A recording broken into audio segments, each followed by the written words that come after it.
Ko nga lang sa inyo guys, pumasok ako kahapon.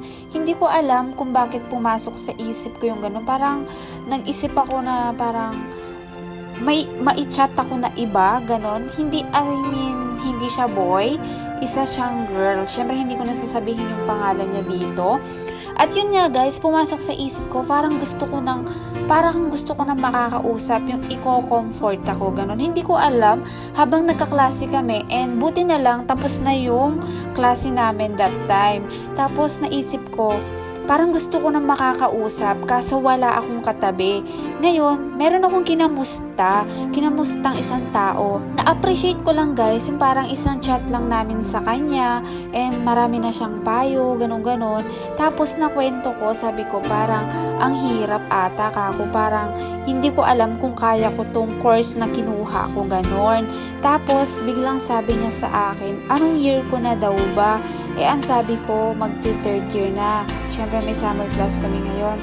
Tapos sabi niya, kaya ko daw yon, konting push na lang daw is mayayari na nga ako.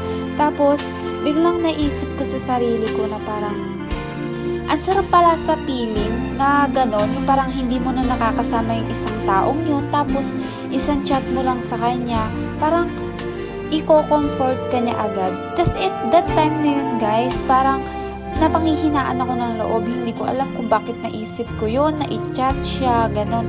Tapos chinat ko siya, bigla akong naiyak sa mga message niya sa akin. Tapos more mga sinasabi niya sa akin, more na nandun yung name ni God, ganon. Kumbaga naiyak ako, parang ang sarap pala sa feeling na yung isang taong to, yung siya yung magko-comfort sa'yo, tapos with God pa yung mga salita niya, yung ganon. Parang nakakataba ng puso, yung gano'n.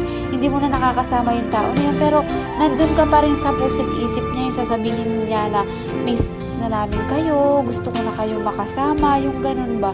Tapos andito lang kami palagi para sa inyo, tapos yung lagi niya pinupush sa amin na kaya namin, tapos nandyan si Lord para sa amin. Ayun nga, yun lang, share ko lang po sa inyo. Nakakataba talaga ng puso guys.